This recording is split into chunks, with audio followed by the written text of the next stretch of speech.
Hi guys, welcome to Tag My College. इस video में मैं बात करूँगी preparation for CAT in 3 months। That is how you guys should prepare for CAT exam in 3 months। Okay, CAT I am talking about the common entrance test जो MBA के exams, MBA की studies के लिए basically लिया जाता है। उस as an entrance consider किया जाता है if you are planning to go for your MBA, so that this CAT is very compulsory. Okay, so अब बात आती है कि इसकी प्रिपरेशन कैसे करें अगर 3 महीने बचे हैं।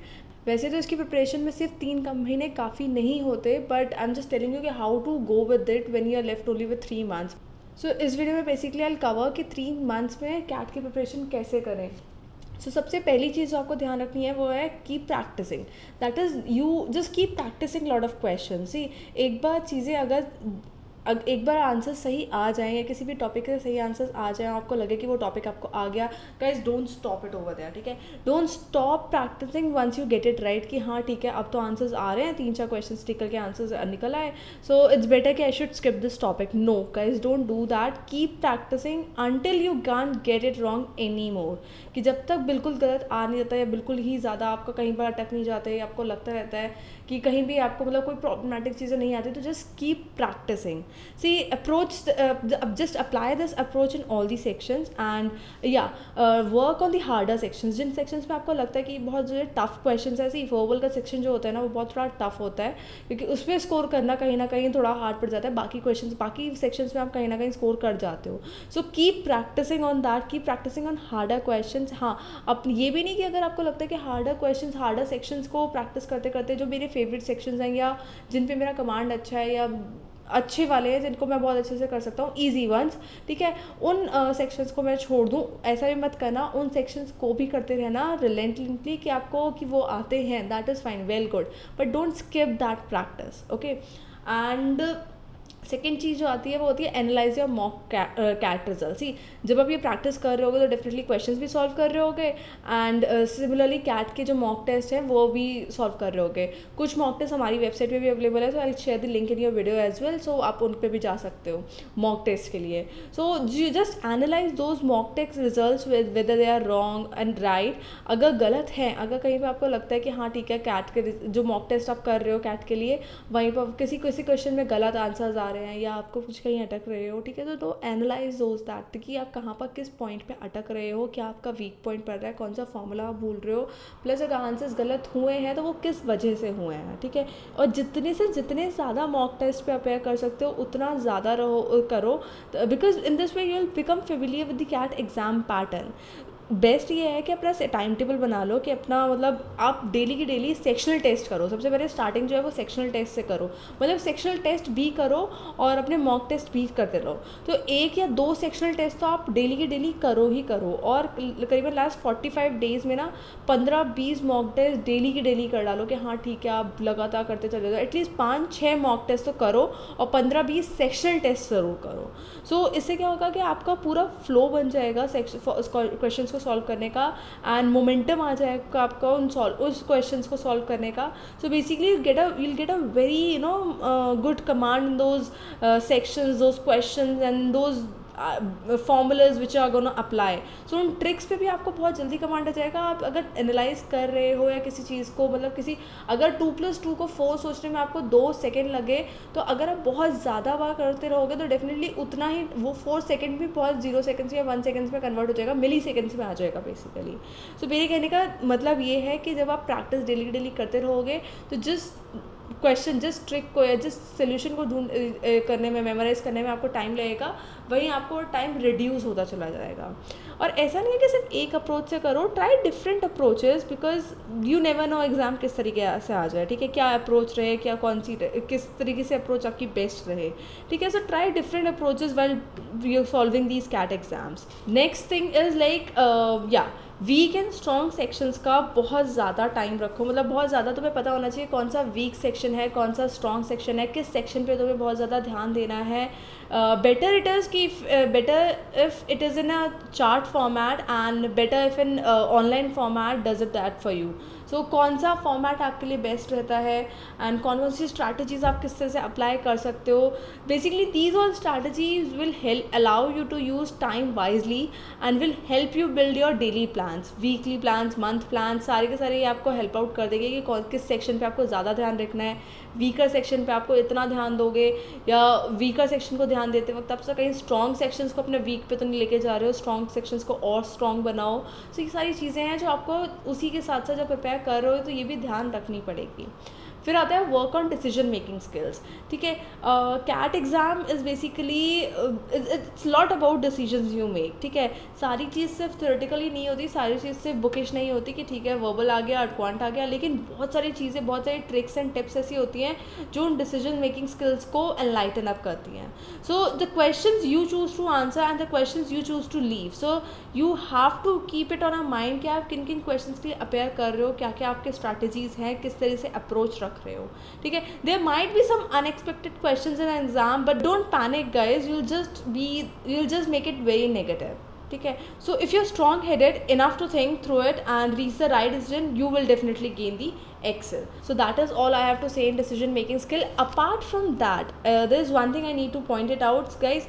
So, अगर इस ये वीडियो आप देख रहे हो तो basically you will be thinking about 3 months. So I'm just telling you in that sense it's just 3 months left for your exam, CAT exam. ठीक है, आप 3 महीने की प्रिपरेशन को लेकर सोच रहे हो. So you have to be very regular and disciplined in your approach. ठीक है, ये वीडियोज़, ये सारे टिप्स तब काम आएंगे जब आप अपना पूरा स्केड्यूल अब बना लोगे और अपने माइंडसेट को भी बना लोगे कि आपको कैट के लिए अपेयर करना है और स्कोर अच्छा लेके आना है. ठीक है, मतलब ये नहीं कि हवा में कैट के लिए पढ़ रहे हैं, दैट्स इट, वीडियो देख ली, 3-4 वीडियोस देख लिए, थोड़ा घूम के आ गए, थोड़ा खेल के आ गए, फिर आके 3 घंटे पढ़ने बैठ गए. गाइस, ये एटीट्यूड नहीं चलेगा if you are preparing for CAT exam honestly, and that too when it's 3 months left. ठीक है, इस टाइम पे आप अफोर्ड भी नहीं कर सकते हो अपना ज़रा सा टाइम किसी फालतू चीज़ पे वेस्ट करने का. So you should not even lag a single day without practising. एक भी दिन मत छोड़ो अपना प्रैक्टिसिंग के लिए. अगर एक भी दिन छोड़ दोगे डेफिनेटली आगे ट्रैक पे आना बहुत भारी पड़ जाएगा. So let this engine be oiled every day and so that it can perform at its best on the day of your race. And you can surely take थोड़ा टाइम निकाल लो. ये नहीं कि रिलैक्स करने का बिल्कुल भी टाइम मत लगाओ, बुक में लगे रहो, लेकिन जितना रिलैक्स कर रहे हो ना उतना सफिशिएंट रखो. ठीक है, ज़्यादा उस चीज़ को एनलाइटन मत करो, ज़्यादा मतलब रिलैक्सेशन मोड में मत जाओ, because you have to be in that gear mode. कभी भी आपकी गाड़ी चल सकती है basically. So that is all I have to say for the CAT. And अगर मैं नेक्स्ट पॉइंट की बात करूँ, सो येस गाइस, टाइम का बहुत ज़्यादा ध्यान रखना. Just turn the time to your favour, keep a check on your time while solving all those question. ठीक है, सेक्शन वाइज भी अपना टाइम का ट्रैक रखते चलो कि इतना सेक्शन तुम्हें इस टाइम पे इतना टाइम पे खत्म कर रहे हो, एंड पूरे एग्जाम को, पूरे मॉक टेस्ट को यूजुअली तुम इतने में कर रहे हो, इस तरीके से. तो जब आप मॉक टेस्ट करने बैठते हो ना, मतलब मैंने कहा था ना कि मॉक टेस्ट शुरू कर देना. ठीक है, तो मॉक टेस्ट को ना टाइम वाइज जिस तरीके से नॉर्मल एग्जाम करते हो, 3 घंटे का टाइम, इतने क्वेश्चन, इस तरीके से. ठीक है, सेम तरीके से करना. So will get to know कि हाँ तुम्हें अगर ज़रूरत है एग्जाम से पहले ब्रशन अप होने की, किस चीज़ों में, किन किन स्किल्स में, किन किन पॉइंट्स में होने के लिए की ज़रूरत है. So basically this strategy will help you to dedicate more time to difficult questions. अब इससे क्या होगा कि you will get to know कि अच्छा ठीक है ये हार्ड क्वेश्चन है तो I attend it later on. तो इन सब चीज़ें ये वाइज डिसीजन में कह रही थी कि ये सब चीज़ें कि हाँ ठीक है कौन सा क्वेश्चन पहले सॉल्व करना है, कौन सा बाद में करना है, कितने क्वेश्चन को कितना टाइम देना है, कितने क्वेश्चन को इतना टाइम, इससे ज़्यादा टाइम नहीं देना है. ये सारी चीज़ें बहुत इंपॉर्टेंट है, यही उस डिसीजन मेकिंग के अंदर आती हैं. So ultimately time plays a very major differentiating role in your final score. So do not avoid this time thing and बिल्कुल टाइमर लगा के पढ़ो और कैट पेपर्स को भी इसी तरीके से सॉल्व आउट करो. नेक्स्ट चीज़ की मैं बात करूँ एक्यूरेसी.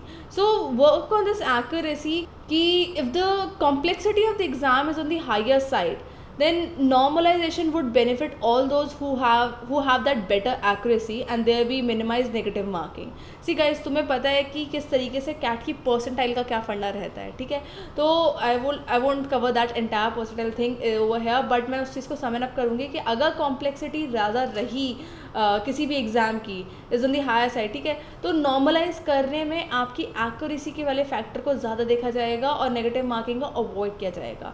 तो इसीलिए कह रही हूँ कि work on that accuracy. You just need to think about 2 things while giving your exam, that is accuracy and time. ठीक है, एक्यूरेसी भी उतनी ज़रूरी है जितना मैंने कहा कि टाइम की टाइम का आपका मतलब कैलकुलेट होना और टाइम का अंदाज़ा लगना वो भी उतना ही ज़रूरी है जितना एक्यूरेसी रहता है। एक्यूरेसी आपको अभी आपको लग रही है कि ठीक है आपको इतनी बेनिफिट नहीं आएगी या क्या है क्या नहीं है, but guys trust me at the time of result यही एक्यूरेसी आपको बचा लेगी और आपको ऊपर उठा भी देगी। ठीक है, सो ये सारे जो पॉइंटर्स थे ये मेन पॉइंटर्स थे। इसके अलावा अगर मैं बात करूँ तो देखो कि डेली 3 मॉक टेस्ट तो पक्का सॉल्व करो। ठीक है, सेक्शनल क्वेश्चंस करो, वो अलग सेक्शनल क्वेश्चंस के करीबन मतलब बहुत सारे सेक्शनल क्वेश्चंस, किसी भी दिन कोई भी सेक्शन छोड़ो मत। ठीक है, सेक्शनल क्वेश्चंस तो डेफिनेटली करो ही करो। कि सपोज करो कि एक सेक्शन से 5 उसके सेक्शन क्वेश्चंस 30 या 50 का स्लॉट उठा लो। अच्छा ऐसे करना शुरू करना कि चलो 30 का एक दिन करना, फिर थोड़ा लगे बढ़ता चला जाए, ठीक है, तो 50 का करना, फिर इस तरीके से जितना आपको कैपेसिटी लगती चली जाए और जितना आपको टाइम का ज़्यादा अंदाज़ा होता चला जाए, ठीक है, उस हिसाब से आप अपना सेक्शनल के क्वेश्चंस को इंक्रीज अप कर सकते हो। एंड डेफिनेटली बहुत सारी चीज़ें हैं, बहुत सारे टॉपिक्स हैं जो बहुत टफ़ होते हैं, थोड़े टफ़ होते हैं। देखो सबके लिए टफ़ भी ईजी दोनों चीज़ में आता है कि कुछ टॉपिक जो मेरे लिए ईजी होंगे वो आपके लिए टफ़ हो सकते हैं, जो आपके लिए टफ़ होंगे वो मेरे लिए ईजी हो सकते हैं। तो डेफिनेटली वो इंडिविजुअल के तरीके पे वो वेरी करता है। ठीक है, तो अपने जो टफ़ टॉपिक्स हैं, ठीक है, अगर कहीं आपको टाइम मिलता है, देखो पहली बात मॉक टेस्ट और सेक्शनल टेस्ट के अलावा इतना टाइम मिलेगा नहीं। अगर आपको टाइम मिलता है, और टाइम मिलता है भी नहीं कि अगर आपको मतलब थोड़ा आगे पीछे एडजस्ट अब करना है, ठीक है, उन चीज़ों को, उन पॉइंटर्स को एडजस्ट करने के बाद ऐसे क्वेश्चंस उठाओ, ऐसे टॉपिक के क्वेश्चंस उठाओ कि जिनमें आपका दिमाग घूमने लगे और आपका दिमाग एक्टिव हो। देखो अगर सेक्शन करने बैठोगे, सेक्शन वाइज क्वेश्चन करने के बैठोगे, तो हो सकता है 90% क्वेश्चन आपके सॉल्व हो जाए, कि कभी 10% सॉल्व होंगे। ठीक है, जिस दिन 90% क्वेश्चन सॉल्व हो गए आसानी से, ठीक है, आपका माइंड एक्चुअल में फ्रेश है, ठीक है, तो उस दिन आप ऐसे क्वेश्चन पिक करो जिनमें आपका ब्रेन एक्चुअल में लगे कि हाँ ठीक है आपके ब्रेन पे वर्क हुआ है एंड आप उन क्वेश्चंस को सॉल्व कर रहे हो। इससे क्या होगा, आपका ब्रेन एक्टिव तो होगा ही होगा, साथ ही साथ आप उन क्वेश्चन जो डिफिकल्ट क्वेश्चन है उनका आइडिया भी अच्छे तरीके से ले पाओगे। And guys most important thing, 2 मैं वीडियोज़ की बहुत जल्दी रिलीज़ करूँगी कि आपको कौन से टॉपिक्स पढ़ने चाहिए, कौन सी बुक पढ़नी चाहिए, लेकिन apart from this preparation of this pointers I have covered in the video, आप अपनी रेगुलर रीडिंग ज़रूर करो। Regular reading of what the editorials जो न्यूज़पेपर में द हिंदूज़ या द टाइम्स ऑफ इंडिया के TOI के आते हैं ना, TOI के मत करना, द हिंदू के तो ज़रूर पढ़ना। द हिंदूज़ के जो एडिटोरियल पोर्शन आता है, ठीक है, वो पढ़ना, न्यूज़पेपर्स पढ़ना, ब्लॉग्स पढ़ना, टफ नॉवेल्स पढ़ना। इससे क्या होगा, आपका जो वोकैब होगा वो स्ट्रॉन्ग होगा, क्योंकि वोकैब ही होता है जो आपको बढ़ा भी सकता है और बिल्कुल नीचे भी ला सकता है। ठीक है, क्वांट तो बिल्कुल मुझे पता है कि अगर आप ठीक है प्रैक्टिस करोगे या क्वेश्चंस के फॉर्मूलेस को अच्छे से करके जाओगे, ठीक है, तो क्वांट आप कर लोगे। एक वोकैब होता है, वोकैब के लिए आपको बुक से हट के भी थोड़ा पढ़ना पड़ता है। जैसे नॉवेल्स को पढ़ लो, किसी एडिटोरियल पेज को पढ़ लो, तो उसमें जो डेली वोकैब्स, डेली वर्ड्स होते हैं ना, उनको भी आप अगर कैचअप कर पाओगे ना, बहुत अच्छा होगा। और सबसे बेस्ट ट्रिक बताती हूँ वोकैब की, मैंने भी यूज़ की थी, कि जो वर्ड्स होते हैं, जो वोकैब के टफ वर्ड्स होते हैं, ठीक है, उनको आप डेली लाइफ में यूज़ करना शुरू करो। मैं मानती हूँ कि ये बहुत टफ होगा डेली लाइफ में यूज़ करना, but guys make them as your status. Facebook के स्टेटस बना लो, व्हाट्सएप स्टेटस बना लो, या किसी को कॉम्प्लीमेंट कभी दे दो। ऐसे ऐसे वर्ड्स उसमें से देखो, जब आप पढ़ने बैठोगे ना, ऐसे ऐसे वर्ड्स आपको निकलेंगे कि बेशक एक वर्ड का मतलब सिंपल होगा, विन, सिंपल, ये सिंपल वर्ड्स हैं, लेकिन इनके बहुत सारे सिनोनिम्स हैं, बहुत सारे टफ वर्ड्स हैं, बहुत सारे ऐसे वर्ड्स हैं, सिनोनिम वर्ड्स हैं जो आज तक हमने सुने ही नहीं हैं। ठीक है, तो इस तरह से वोकैब्स के को एनलाइटन करने के लिए भी अगर आप कहोगे तो वो भी वीडियो मैं निकाल दूंगी। ठीक है, सो जो भी आपको जिस भी चीज़ की, जिस भी मटेरियल की ज़रूरत हो, जस्ट टेल मी गाइस। ठीक है, and that was all for my video. To know more about updates you can just subscribe it as well. And इसके अलावा अगर आपको कोई भी डाउट लगता है, कुछ भी लगता है कि हाँ this should be an additional, so please feel it as a suggestion and drop a comment in the below of video. And apart from that guys, keep subscribing, keep liking, keep commenting and keep posting, and do tell me if you need any help in preparation of this CAT. Definitely I'll get back to you and bring out a best.